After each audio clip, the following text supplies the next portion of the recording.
I am and have always been, at least as long as I can remember, been a huge sci-fi fan. I have loved science fiction since I can remember, and for me it really all dates back to the first sci-fi nuggets that were planted into my little mind as a kid were Star Trek, the original series, pretty classic there, and Lost in Space. I loved Lost in Space, really loved Lost in Space. Another show that I remember from the time, but not as clearly, and it didn't make as much of an impact, is Space 1999. And before I get too much into that, I wasn't that when it first came out on DVD. They released the first couple of seasons for Space 1999 on DVD, maybe 7 or 8, 10 years ago, maybe longer, I don't know. And as a nostalgic kind of guy, I got those right away, just remembering, oh, sci-fi, loved this as a kid, put it in. It is the most horrible, moronic, the idea behind Space 1999 is that there's this nuclear waste that's been kept on the moon, and we also have a moon base Alpha, a human sort of a colony almost on the moon, but it's near this nuclear waste that's been stockpiling because of all, of course, the evil nuclear activities of humanity on Earth, and the nuclear waste explodes, propelling the moon through space like an out-of-control spaceship. And that's how the whole series started. I had no recollection of that when I ordered the DVDs, but when I put it in, it really gives you a sense of how foolish the sci-fi genre can get. I mean, any genre can be, of course, but I mean, in this culture, for me, and I think most of you, anything that uses that word science, you throw science in there and it just gains on a certain amount of legitimacy. For some people and in certain contexts, a whole lot, because scientists and doctors and anyone working in the scientists, they are basically the priestly authorities for materialists or secularists, for most of them anyway. And so science, just the tag, elevates things to a great extent. But anyway, I just thought with Space 1999, revisiting that show, having had such good memories as a kid. Now, Lost in Space, as I did get the DVDs for that back in the day too, that's exactly as I remembered. Corny, of course, cheesy in a lot of ways, but really good stuff. And Star Trek, classic Star Trek. Just, you can't do better than Spock, Kirk, the Enterprise, classic stuff, good stuff. And the reason that this is sort of flooding back into, well, two reasons actually. My wife and I have been, she has graciously allowed me to introduce her to, she really hadn't had any exposure to Star Trek other than the stuff you might get, just accidentally out there wandering around in the culture. You can't help but encounter it. But she had had such little interaction with it that she probably didn't even notice the references that people might make, And so I have been, we started out with the Star Trek movies, basically, featuring the old original cast, Star Trek 1, Star Trek 2, The Wrath of Khan. The Wrath of Khan, of course, I think still being the best of the first wave of movies that were made. And we did Star Trek 3 then, The Search for Spock, and then we just finished up with Star Trek 4, which my wife Holly called the single most retarded movie she'd ever seen in her life. And as I'm watching it, and I'm remembering back in the day how it was such a huge hit, Star Trek 4, and how it one of the big problems with Star Trek 4, though, and for those of you who aren't aware, the plot of Star Trek 4 centers on this alien probe is coming to Earth, and it's transmitting or emitting this inherently destructive, super powerful transmission of some sort that just turns off the power on ships. It just sucks the power out, the energy out of ships that are nearby. It destroys. It just is an inherently destructive force rolling through the solar system, and it's going to Earth, and it gets to Earth, and it's destroying the planet, basically. And so what Captain Kirk and the crew of the Enterprise, although they're not on the Enterprise in this one, they're on a Klingon ship that was captured in Star Trek 3, so I'm not going to explain how all that unfolds. Anyway, Captain Kirk and the amazing crew of the Enterprise, now on a Klingon ship, they have to time travel in order to solve the problem of this probe, because as Spock is analyzing the message that's being transmitted from this probe, he realizes that it's transmitted in the speech or in the language of humpback whales, which in the 23rd century of Star Trek IV have been extinct since the 21st century. So time travel becomes necessary, and this is time travel for me to take a rabbit trail away from this rabbit trail. Time travel for me in any movie, sci-fi or otherwise, even the movies that make it work plot-wise and it's good, it's a real pet peeve and a red flag. It's just, to me, it's cheap, lazy, cop-out, lame in a lot of ways. Time travel is always a big problem, but in this case, I remember rolling with it and loving it. Just, that willing suspension of disbelief thing. Just flip the switch and just let them do what they're going to do. So the Enterprise crew takes the Klingon ship back in time. They find some humpback whales in 1986 San Francisco. And so this is where, and I say all of that to say this, that being that one of the reasons why Holly's, I think, assessment of Star Trek IV as the most retarded movie she'd ever seen in her life, and why I could see that having watched it again for the first time in many years, is that it's double dated. And all films, they age, and as they age, particularly when you're dealing with science fiction, things that used to be presented as cutting-edge, futuristic, cool, well, those sorts of ideas presented in the 60s, 70s, or 80s in 2013 don't look very cutting edge or cool. So they're very, very, very dated. I mean, think of it now. A Star Trek communicator that was a big thing back in the 60s with the original show, that the captain could actually speak with the crew of the Enterprise by holding this little black brick thing with the tinfoil cover that flipped up. He could speak with the crew of the Enterprise from a distance, from down on the planet. Well, now we have iPhones and Samsung Galaxies that can do a whole lot more than that, and with smaller size and less of the cornball special effects. Ooh, but while I'm on that, or the cornball sound effects, I should say, and while I'm on that subject, I should say, here is what just to demonstrate my commitment to, as I'm making these critical statements, I want you to understand that this is my Samsung phone with that app, mimicking the Star Trek communicator of old. So I've tried to find a way to make my cutting-edge smartphone, step back to the technological level of a 1960s Star Trek communicator, and it's a beautiful thing. But the double dating concept, and why that is so particularly hard, double dating, well, that didn't fit here at all. Anyway, you understand what I mean. Star Trek IV is dated just by virtue of the fact that it's made in 1985 or 6, I think. And then it's dated again by the fact that it's set with the crew of the Enterprise mostly in 1986 San Francisco. So it at every level, it just looks old and older the more you're, and worse the more you're looking at it, and the longer, the more time goes by between when it was made and when you're looking at it or reviewing the film again. So we watched that, and Holly cast her verdict, and then on the subject of Star Trek, we went on and checked out the relaunch by J.J. Abrams, because the sequel, of course, is coming out later this summer, Star Trek Into Darkness, and we will probably check that out.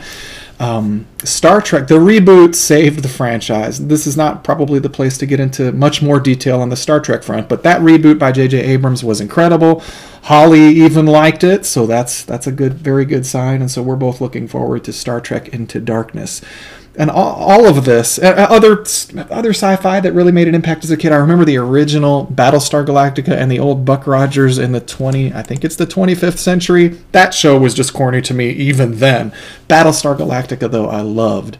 And so all of these things, though, this sci-fi thing, this groove that I've always been in it to some extent, I was rethinking some of the ideas about science fiction and how it impacts a culture, how it reflects a culture.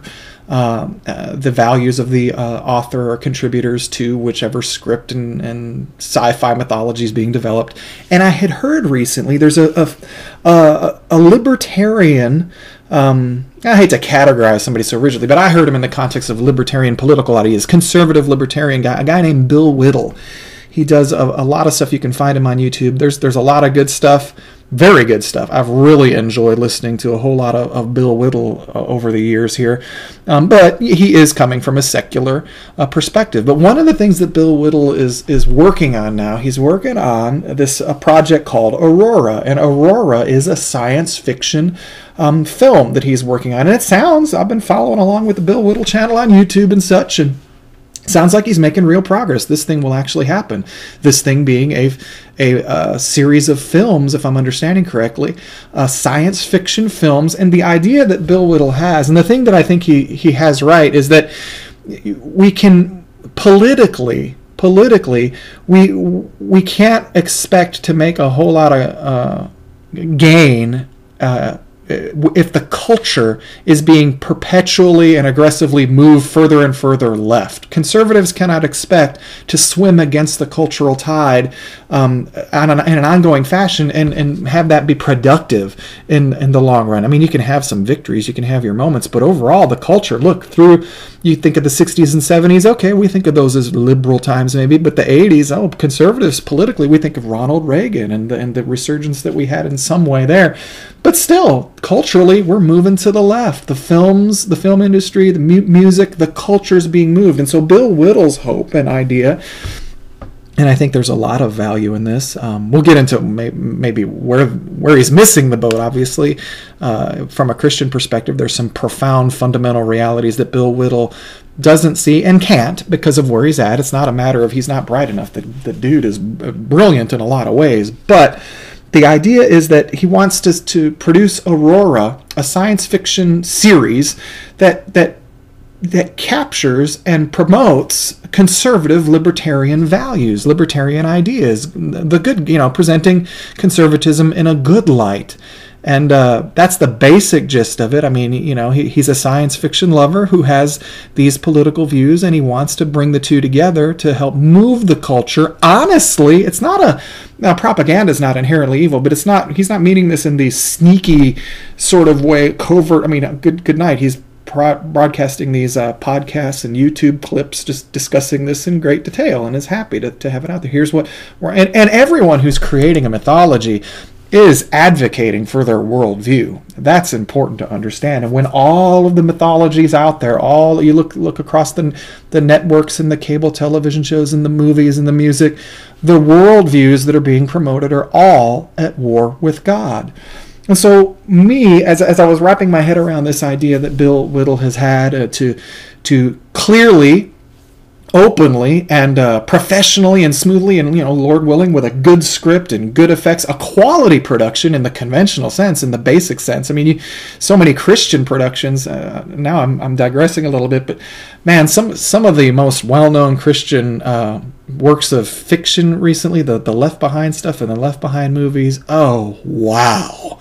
Oh man, we'll get into that at another time.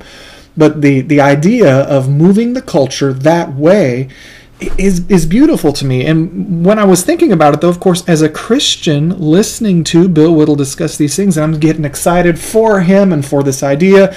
And yet, of course, at the same time, I understand that he's not going to convey a biblical worldview at all. And then I was thinking, well, of course, none of these productions, HBO's not going to do it, Showtime's not going to do it, the networks aren't going to do it, movies just don't do that unless they're based on an explicitly Christian work like the Chronicles of Narnia, those movies. Okay, you can't try as a movie studio might, you're not going to really be able to avoid Christ-centered or at least Christ-honoring themes in those films.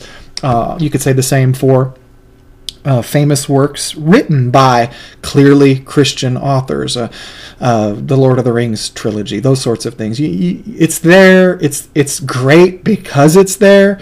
But beyond those works that have made it into film here lately, everything out there is openly at war with God. It's very man-centered. And I was just thinking of, in the context of Bill Whittle's project Aurora, how cool would it be? And I know this anything's possible, all things are possible with God, but this is not something I'm expecting to happen. But how cool would it be if in Bill Whittle's program, or any program being crafted now for future release to move the culture. If they would just include as a significant, maybe not the lead, but a main character, or characters even, a family, whatever it is, if they would just include someone with a deep, biblically grounded worldview, nothing shallow, and have it be biblical. I'm not saying you're having perfect people here, because we are all sinners, and that would be one.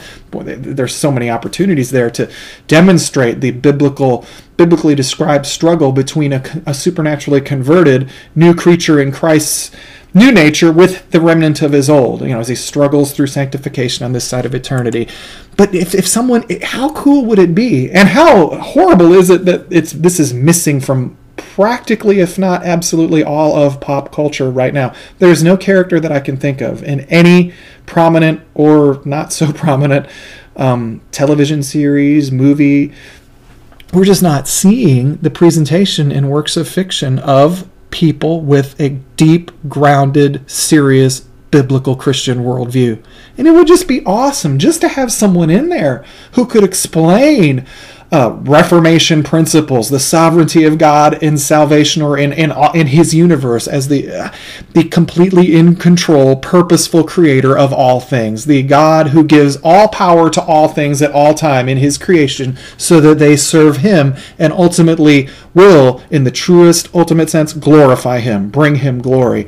Just a character that could enunciate that. Not a perfect character, a flawed character, obviously, but someone who understood the gospel. Just what, and how weird is it? And what does it tell us about our culture that we have how many gajillions of channels do you have? How many movies are released? And those characters just don't exist. And not to bring it back to science fiction, one of the disturbing but completely predictable realities of science fiction is that unconverted rebels against God, which is what the Bible describes us all to be. I'm not picking on sci-fi people. I'm not picking on secular libertarians. I'm just saying that biblically we understand, and this should humble us, not embolden us, because we were all in the same boat until we were miraculously, supernaturally saved. But they're all inherently at war with God, and we were there. We were there just as they are now. And so naturally, anyone in that position is not going to be inclined to present the truths that they are in open rebellion against, But man, just to have, I would hope by some miracle that a guy like Bill Whittle or a guy like him, anyone else in a similar position, a man or woman who's in a place where they're creating something and it's really going to happen. I mean, I think this, from all I've heard from Bill in that channel, Aurora is going to happen. It sounds like it'll be good insofar as it can be good. But for one of those people to just be convinced to include an accurate representative of the Christian Reformed Reformation mindset and understanding, and to bring this back into the libertarian and conservative political bent, the Christian conservatives, Christian Reformation-minded, the Reformed Christians in the Revolutionary era, the colonial era, they're the ones who drove the movement. It was not a bunch of Arminian Methodists that led the revolution against King George. I mean, the Reformation mindset and understanding of things, and it's central to any honest, accurate understanding of the American Revolutionary War era. And I would think I would hope and pray that sort of mindset could find its way with an explicit biblical attachment, not just someone latching onto the morality of the Bible or the philosophy of the Bible, but the truth of Christ as their Lord, that the Bible is the reflection of a person, and that all of these political ideas and these economic ideas and these notions of war and peace and what is right and wrong, they're all rooted not in a set of rules, but in a nature, a person. That would be awesome to see reflected just in a character or two every now and then in one of these productions. So science fiction has that power. I would love to see things like this when I think about Bill Whittle's project and the other things. I mean, Holly and I are going to go watch Star Trek. Many other people are going to go watch the new Star Trek movie. These things do move a culture. And of course, ultimately, want to be very careful here. Only the gospel saves people, and only saved people can truly move a culture in a lasting, real way. So we are not reliant upon movies to inch people closer to Christ, but we would be well-served and well-serving to our Lord to create films that honor him through the inclusion of characters who explicitly honor him. If we truly believe that the fear of the Lord is the beginning of wisdom and knowledge, there's that science thing again. True knowledge is only possible through the nature of Christ, through the fear of the Lord. And if we believe that, as the Bible tells us plainly, that all knowledge resides in him, all truth is in him, he is the truth. These things, and there's so many ways, in every area of every realm, the Christian worldview brings a unique perspective and a uniquely powerful and truthful impact to any subject under consideration. And man, that just seems like something tailor-made for good fiction, good sci-fi. I would think just if nothing else, if a guy like, I keep coming back to Bill Whittle, but that his Aurora project is kind of what launched this thought, but just to have the debate, the presence of a Christian worldview, even if you want to come against it in some way as you're writing the script, the first step would be, and this is what's hard, and I suspect is impossible for secularists to do, is the first thing you'd have to do is accurately represent that Christian worldview, and you just don't see that. It's not accidental that we don't see that. I think it's the nature of fallen man to simply reject in any way, whether they're writing fiction or not. They just can't take an honest, sincere look and openly describe what they see when they're confronted with the realities of the Christian faith, the reality of Christ, his nature. And as the Bible makes plain, and I'll sort of wrap things up with this thought, but the Bible does make plain that all know God, and those who are in rebellion against him suppress that knowledge in their own unrighteousness. They're self-centered, they're self-absorbed, and that's where secular libertarianism is such a codification or validation of that self-absorbed, self-centered, I will do it my way, leave me be, I am my own God, I am on my throne, that mentality. And so, anyway, these are thoughts I just thought I'd share as one sci-fi lover to maybe you like it, maybe you don't, but we do, those of us who are supernaturally saved, we do all love the same Lord, and he, I believe, as the ultimate artist and dramaticist, if we would just go to him, we would come up with the best sci-fi, the best fiction, the best art. I would love to see Christians who have the means to support those sorts of projects to do it.